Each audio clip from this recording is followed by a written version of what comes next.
Abra sua Bíblia comigo no Evangelho de Lucas, capítulo de número 15. Evangelho de Lucas 15, do verso 11 em diante. Irmãos, os nossos pastores estão viajando.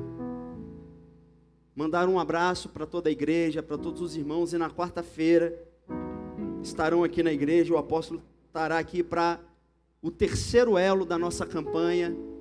Na quarta-feira nós tivemos aqui uma palavra liberada para o nosso coração, projetando, o nosso 2026. 2026 é um ano que Deus vai trazer chuvas de bênção sobre a nossa vida. Mas eu quero declarar que 2025 ainda não acabou. E aquilo que Deus tem reservado para você vai acontecer em nome de Jesus.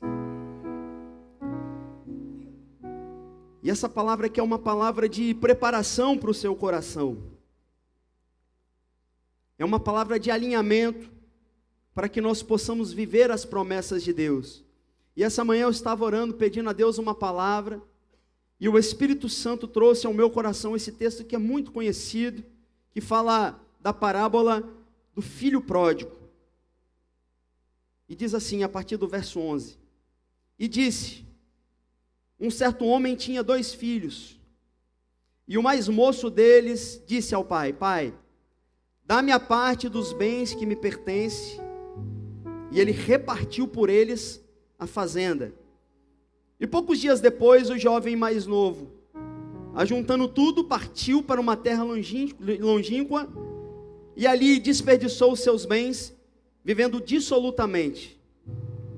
E havendo ele gastado tudo, houve naquela terra uma grande fome, e começou a padecer necessidades. E chegou-se a um dos cidadãos daquela terra, o qual o mandou para os seus campos, para apacentar porcos. E desejava ele encher o seu estômago com as bolotas que os porcos comiam, e ninguém lhe dava nada. E tornando em si, disse: Quantos empregados de meu pai têm abundância de pão, e eu aqui pereço de fome? Levantar-me-ei, irei ter com meu pai, e dir-lhe-ei: Pai, eu pequei contra o céu e perante ti. Já não sou digno de ser chamado teu filho. Faze-me agora como um dos teus empregados. E levantando-se, foi para o seu pai. E quando ainda estava longe, viu seu pai, e se moveu de íntima compaixão, e correndo, lançou-lhe-se ao pescoço e lhe beijou. E o filho lhe disse: Pai, eu pequei contra o céu e perante a ti. Eu já não sou digno de ser chamado teu filho. Mas o pai disse aos seus servos: Trazei depressa a melhor roupa, vestiu, e põe-lhe um anel no dedo e sandália nos seus pés. E trazei-me o bezerro cevado, matai-o e comamos e nos alegramos. Porque este meu filho estava morto e reviveu, tinha se perdido e foi achado. E começaram a se alegrar. Essa história relata uma parábola de um filho, numa família de 2 filhos, um mais velho e esse mais novo. E a Bíblia aqui ela vai relatar que um dos seus filhos, antes da morte do seu pai, decidiu recorrer a seu pai e requerer a ele a sua parte da herança. E a Bíblia diz que depois de alguns momentos, alguns dias, ele se preparou e decidiu se mudar de ambiente, de casa, de cidade. E ali ele foi para uma terra distante, longínqua, e decidiu viver uma vida dissoluta, assim diz a palavra de Deus. Uma vida sem regras, uma vida regada aos prazeres da carne, aos prazeres que aquele jovem via que era o que ele queria. Aquele homem viveu uma vida desregulada durante um tempo, e a Bíblia diz que agora o dinheiro acaba, os recursos se foram, e agora uma grande fome, um período de escassez, agora começa a assolar a terra que ele vivia. E ele agora procura naquela terra um homem, um fazendeiro, e pede para ele que ele pudesse socorrê-lo. E a Bíblia vai dizer que aquele jovem agora vai para o chiqueiro, cuidar de porcos, e ele tem desejo de comer as alfarrobas, a lavagem, as bolotas que os porcos comiam naquele chiqueiro, naquele ambiente. E ele decidiu, ele parou para pensar e decidiu: eu vou voltar, eu vou regressar para a casa do meu pai. Eu vou pedir perdão a ele pelos bens que eu desperdicei, por talvez ter tentado sepultá-lo antes da morte, pedindo a herança antes que fosse o tempo devido. Eu vou pedir perdão para ele reconhecer que eu não sou digno agora de ser chamado filho, mas enquanto eu estou aqui comendo resto de comida, os funcionários do meu pai lá na minha casa, na casa do meu pai, tem fartura de comida. E agora a Bíblia diz que ele decide caminhar, fazendo um caminho inverso. E quando ele chega à distância da sua casa, a Bíblia vai dizer que ele encontra o seu pai na porta. E quando o pai enxerga o filho de longe, o pai se lança a ele, corre atrás dele, e o abraça e o beija. E aquele filho diz: pai, pequei contra o céu, pequei diante de ti, e não sou mais digno de ser chamado filho, mas me aceita como um funcionário, me aceita como um empregado, para que eu possa trabalhar para o Senhor, e com o meu salário eu tenha dignidade novamente, dignidade de me alimentar, de comer, de suprir as minhas necessidades. Mas com muita alegria o pai, com um sorriso no rosto, chama os seus servos, seus empregados, e diz: trazei para o meu filho uma roupa, trazei para ele um anel e coloque no dedo dele, trazei também um bezerro cevado, vamos matar esse bezerro e vamos nos alegrar, porque o meu filho estava morto e reviveu, tinha ido embora, mas voltou para a casa do pai. Esse texto ele nos ensina que muitas vezes nós precisamos retornar, reconhecer os nossos erros, as nossas decisões equivocadas, para que nós possamos sair do caminho da tristeza, da escassez, e retornar para a casa do Pai. Existem momentos que nós precisamos viver um período de alinhamento. Esquentou. Nós precisamos de viver um momento de alinhamento, um momento de reconhecer as nossas falhas, as nossas fraquezas, as nossas limitações, para que nós possamos estar novamente aptos para receber as bênçãos de Deus. E eu começo essa reflexão, ao qual eu quero ser muito rápido, fazendo você refletir. Quantas vezes nós temos tomado decisões erradas? Quantas vezes as nossas escolhas têm refletido sobre a nossa vida?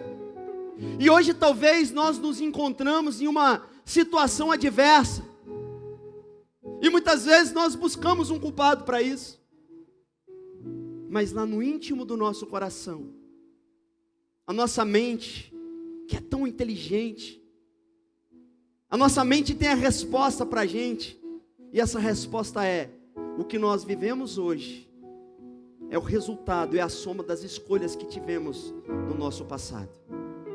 E existe um momento que nós precisamos avaliar as nossas decisões, nós precisamos rever as nossas escolhas, rever os nossos conceitos, para que possamos alinhar a nossa vida à vontade de Deus. Nós precisamos estar alinhados à vontade de Deus para vivermos as suas promessas. Quando Deus olha do céu para a terra, e Ele olha para mim e para você, não existe diferença entre nós. Hoje no mundo nós vemos distinção, pessoas muitas vezes são separadas por sua classe social, pela cor da sua pele, pelo espectro político que essa pessoa acredita. Mas quando Deus olha do céu para a terra, Ele nos vê como filhos legítimos. Mas por que então que, se nós somos filhos legítimos de um pai autêntico, algumas pessoas estão vivendo o melhor de Deus e outras pessoas estão amargando uma vida de sofrimento, uma vida de dores, uma vida de problemas e aflições? Se você for hoje lá dentro de um presídio do CDP, onde nós aqui temos uma equipe que faz um trabalho muito abençoado, eu já estive lá, você vai encontrar um monte de Moisés, de Jacó, de Isaac, de Abraão. Por quê? Tudo filho de crente. E aí hoje nós apresentamos uma criança no altar de Deus aqui, o Davi, e nós declaramos que ele vai ser uma bênção nessa geração. Nós declaramos que os nossos filhos vão ser bênção nessa geração, vão viver aquilo que Deus tem preparado para eles e para elas. E a pergunta que não quer calar: por que existem pessoas que conseguem alcançar êxito na vida, de viver uma vida plena, uma vida abençoada, e outras pessoas se deparam com uma história parecida deste jovem? Porque muitas pessoas alcançam o sucesso diante de Deus e dos homens, e algumas pessoas vivem uma vida de dor, de sofrimento. Eu queria que você refletisse comigo: será que Deus preparou a alegria, a felicidade, o prazer para uma parte de filhos queridos, mas para os outros que não são tão queridos assim, Deus preparou o sofrimento, a dor, a luta e a necessidade? Sim ou não? Olha para quem está do seu lado e fala assim para ele: como está a sua vida? Se você pudesse reescrever a sua história hoje, o que você mudaria? Se você pudesse recomeçar hoje, sendo o autor da sua história, e fosse fazer da sua vida um filme, eu tenho certeza que todo mundo aqui queria fazer um filme como um final feliz. Mas é a sua trajetória que vai determinar onde você vai chegar. Não existe um final feliz sem um começo de plantação. Não existe uma história bem sucedida sem um momento de alinhamento. E este alinhamento muitas vezes precisa partir de nós, conosco mesmos. Parece até um pleonasmo, mas na verdade é que muitas pessoas não estão de bem com a sua casa, com a sua família, com as pessoas que convivem, porque primeiro estão mal com elas mesmas, porque as suas escolhas fizeram você entrar talvez num buraco, num calabouço, num momento de depressão, de ansiedade, de problemas financeiros, de crises emocionais. E muitas vezes a gente procura e fala: quem é o culpado do meu insucesso? Mas existem momentos que nós precisamos parar na frente do espelho e ter um diálogo conosco mesmo. Todo mundo é um pouquinho doido para conversar com ele mesmo, sim ou não? Tem hora que eu começo assim no meu dia a dia a falar comigo mesmo. Estou andando de carro, de moto, dirigindo, aí eu falo com Deus, daqui a pouco eu começo a falar comigo mesmo. Está vendo, Pedro Paulo? Você deve fazer assim, porque é o melhor. Não é assim. E quem passa deve falar assim: olha, está ficando doido. Mas se nós não revermos os nossos valores, se as nossas decisões, que refletiram um passado triste, não forem transformadas em decisões assertivas, nós estamos caminhando para viver um futuro do mesmo jeito do presente. Olha para quem está do seu lado e fala assim: ó, escolhas diferentes vão gerar resultados diferentes. E quando eu olho para esse texto, eu entendo que aquele filho, ele retornou e encontrou o pai esperando na porta. Mas o momento mais importante da vida daquele jovem não foi quando ele saiu, não foi quando ele viveu um período de prazeres da carne, podendo viver e usufruir de tudo aquilo que o dinheiro pudesse proporcionar para ele naquele tempo. O período mais importante na vida dele foi o período da sarjeta, foi o período da escassez, que foi quando ele se deu, que ele pôde entender que ele estava numa situação deplorável apenas por causa das suas escolhas equivocadas. E ali ele agora começa a fazer uma análise da sua vida e entendeu que por mais que ele estivesse vivendo uma vida errada, ele ainda era filho de Deus. E ainda tinha um pai vivo também, que com certeza teria misericórdia dele. E agora ele decidiu fazer o caminho inverso. Mas aquele homem, aquele jovem que saiu cheio de orgulho, achando que era o dono de todo mundo e podia fazer o que quisesse, porque estava com herança, estava com o bolso cheio de dinheiro. Agora aquele jovem decide voltar debaixo de uma humildade, entendendo que as suas escolhas erradas tinham colocado ele naquela situação. E é sobre isso que eu quero refletir com você nessa noite. O retorno daquele jovem, ele foi um marco, com certeza, para aquela cidade. Aqueles que viram um jovem saindo com orgulho, soberbo, agora puderam ver um jovem adestrado pela dor, transformado pelo poder do sofrimento. Um jovem que era soberbo agora estava humilde, que achava que era o dono da Coca-Cola, agora estava aceitando se tornar na casa do seu próprio pai um funcionário. E eu pude entender que o sofrimento tem um poder na vida do ser humano. Eu pude entender que a dor, ela é um remédio. E muitas vezes Deus precisa permitir que a dor chegue na nossa vida, para nos mostrar o quanto nós somos dependentes dEle. Muitas vezes os nossos momentos de aflição são os momentos que mais nos ensinam. Um homem sem Deus, ele é como um barco no meio do oceano, sem direção, sem rumo. E muitas vezes Deus, ele precisa tocar na vida do homem, numa parte, numa área, que cada um tem a sua particularidade. Mas Deus, ele, para se aproximar da gente, ele precisa permitir que às vezes chegue a dor na nossa vida. E aquele jovem, ele decidiu permitir que o seu orgulho, ele permitiu que a sua soberba fosse colocada de lado. E agora ele começa a caminhar num caminho de humilhação, de tristeza.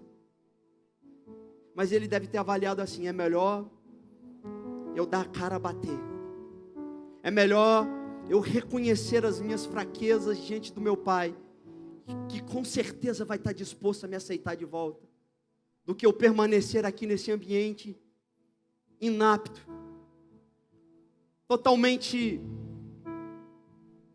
sem saúde, sem condição de vida.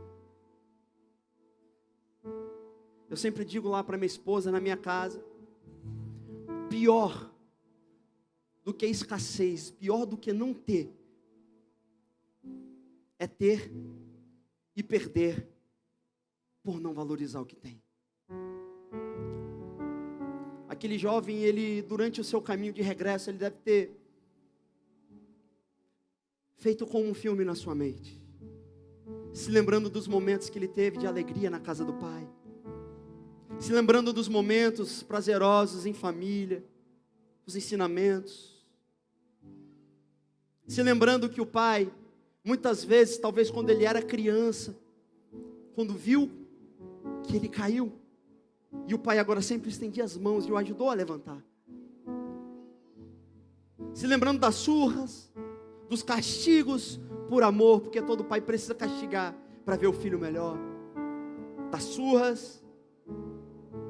E eu acredito que quando nós estamos vivendo um período de escassez, nós valorizamos até aquilo que para a gente não tem valor algum. E Deus está falando para mim e para você nessa noite. Nós vivemos no meio de uma geração que ela é totalmente consumista, que inverte os valores, que hoje tem valorizado o que tem preço e se esquecido do que realmente tem valor. E valor é aquilo que é importante, mas aquilo que o dinheiro não pode comprar. E quando nós falamos de viver uma vida de valor, quando nós falamos de valor, eu afirmo para você que não existe nada mais valioso do que a sua própria vida, do que o seu momento de relacionamento com Deus. E o que aquele jovem aqui estava sentindo falta, não era só dos alimentos que estavam na mesa da casa do pai, não. Ele estava sentindo falta da convivência, de ter um porto seguro, de ter um ombro amigo para chorar, de ter um lugar para parar e descansar. Mas agora, ele estava na sarjeta.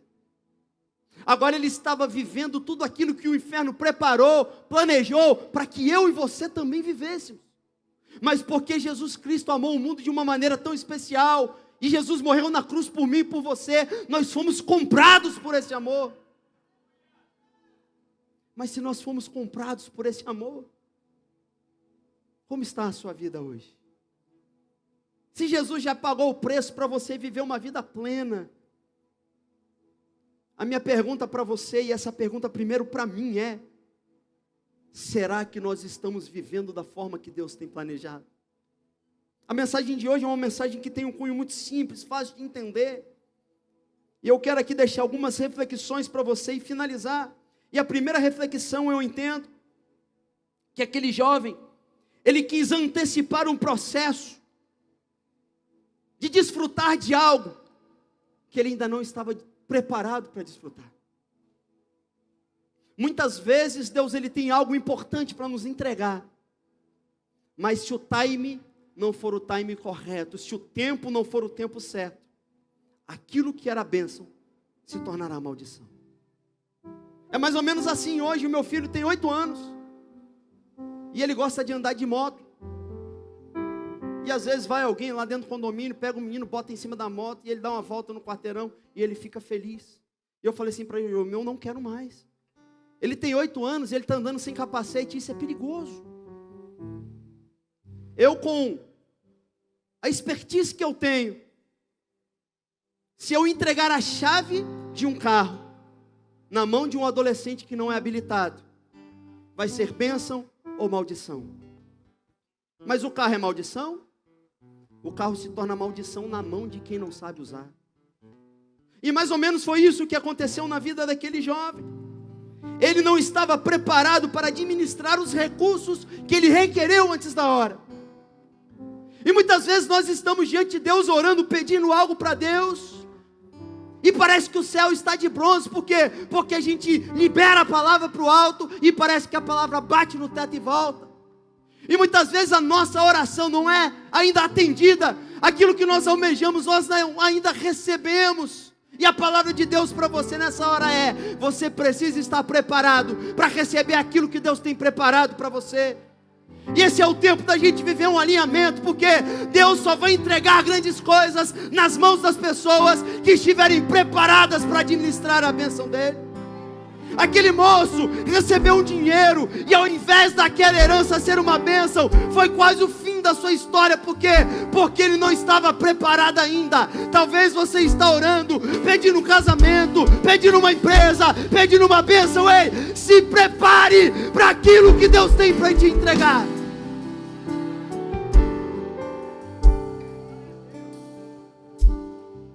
Você, mulher que está orando, pedindo um casamento, Deus tem uma palavra para você. Se prepare para receber o seu marido. Se prepare, varão de guerra, para receber a sua esposa. Agora pense comigo. Tem alguém que está sozinho. E essa pessoa agora encontra com uma pessoa que acabou de se divorciar. E agora olha um para o outro, pinta um clima. E aí você vai perguntar: é de Deus ou não é, pastor? Eu vou falar assim para você: eu não sei.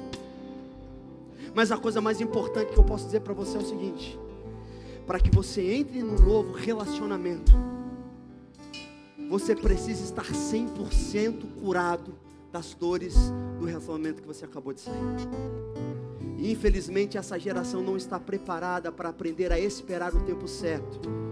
E a palavra de Deus para você é: no tempo certo Ele vai se levantar para realizar aquilo que Ele tem para realizar na sua vida. E pastor, enquanto isso não acontece, o que eu preciso fazer? Fazer o caminho de volta. revendo aonde você tem que melhorar, reconhecendo onde são as suas limitações, onde você tropeçou, porque se você é esperto naquela pedra, você só vai tropeçar uma última e única vez. Existem pessoas que tropeçam sempre no mesmo lugar, mas a palavra de Deus para você é: se prepare antes de entrar num processo, num projeto, porque no tempo certo Deus vai fazer acontecer. Segunda verdade, cuidado. Escolhas equivocadas podem trazer um futuro de escassez. A Bíblia diz que a escolha equivocada fez com que aquele moço perdesse todo o seu dinheiro, ao ponto agora de não ter mais o que comer e desejar comer comida de porcos. E muitas vezes nós não conseguimos compreender que as nossas decisões comprometem o nosso futuro, e mais, comprometem também o futuro das pessoas que estão à nossa volta. Você que é pai, que é sacerdote, as suas escolhas precisam estar alinhadas ao coração de Deus, porque você está conduzindo a sua casa, a sua família para o mesmo caminho que você. Deus precisa ser convidado a participar dos nossos projetos. Eu entendo que a mesma criação que aquele pai direcionou ao filho mais velho, ele direcionou ao filho mais novo. E cada pessoa é singular. Cada pessoa tem a sua identidade. Cada pessoa reage a uma situação de uma forma diferente. Existem pessoas, quando estão diante de uma adversidade muito grande, elas não conseguem falar nada, elas começam a chorar. Existem pessoas que começam a rir. Eu já vi pessoas rindo no momento de adversidade. Mas tem um negócio: o problema vai bater na porta de todo mundo. O momento de decisão, ele faz parte da nossa história. E eu tenho certeza que aquele jovem que teve uma criação como a do seu irmão mais velho, se no momento que a vontade, o desejo de receber aquilo que não era o tempo, se nesse momento ele se colocasse diante de Deus e pedisse uma direção, ele não teria passado pelo tempo de sofrimento e escassez que ele passou. E muitas vezes a escassez entra por causa de uma escolha errada. Mas quando nós olhamos para Deus e temos um coração ensinável, um coração disposto a recomeçar, Deus é poderoso para fazer uma virada de chave na nossa história. Aquele jovem agora ele volta para a casa do seu pai, reconhecendo o quanto ele falhou, o quanto ele pecou, o quanto ele errou, e com muita humildade diz: pai, eu pequei, eu errei, eu destruí tudo aquilo que o Senhor entregou nas minhas mãos. Mas tem um negócio, pai. Eu sei que aqui na casa do pai, aqui na sua casa, os funcionários, eles têm comida para comer, tem um pão na mesa, tem um lugar para dormir. Não me aceite como filho, mas faça de mim como um funcionário. Eu vou te servir durante a minha vida com prazer. E a Bíblia diz que aquele pai abraçou aquele filho, mandou que matasse um bezerro, colocasse nele roupas novas, um anel, que é um sinal de honra. No momento que aquele jovem decidiu entregar o controle da vida dele nas mãos do Senhor, Deus permitiu que ele tivesse uma virada de chave na vida dele. A palavra para você nessa noite é: olha para trás onde você errou, reconheça as suas fraquezas. Errar é do homem, faz parte da nossa natureza humana. Mas recomeçar é transcendental. Recomeçar parte do poder de Deus na vida do homem, do Espírito Santo, que convence o homem da justiça, do pecado e do juízo. E eu encerro aqui trazendo a terceira coisa, que é o mais importante dessa mensagem. reconhecer os nossos erros, muitas vezes pode ser o caminho para o recomeço. Quem nunca errou? Quem nunca falhou? Nós temos facilidade de ser juízes, de olhar para a vida do próximo, do nosso irmão e falar: ele é um pecador, ele é um sem vergonha. Quantas pessoas a igreja botou para fora e para o mundo, durante muito tempo que a igreja viveu um tempo de opressão. E aí eu volto falando aqui do presídio. Por que tem tantos filhos de crente nas cadeias? Porque muitas vezes, ao invés de amar, nós viramos as costas. Muitas vezes alguém tentou recomeçar, mas ao invés da igreja estender as mãos, ela escolheu julgar.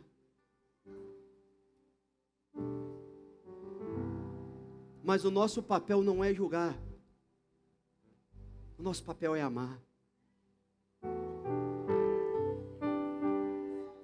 E quando nós reconhecemos os nossos erros e estamos decididos a refazer o caminho, nós estamos aptos para recomeçar de uma forma diferente. Talvez você entrou aqui nessa noite enfrentando alguma adversidade. Só que muitas vezes o orgulho não nos permite viver uma transformação. Muitas vezes a soberba que faz parte da vida do homem, e todos os dias nós temos que lutar contra a nossa carne. E muitas vezes sentimentos como esse nos impedem de reconhecer. E nós estamos mais preocupados em passar para as pessoas uma imagem de super-homem, de super-mulher, a reconhecer que nós precisamos da misericórdia e da graça de Deus. Mas quando nós estamos decididos a deixar o orgulho de lado e reconhecer o caminho de volta, Deus não nos condena, muito pelo contrário, Ele está disposto a nos abraçar de novo.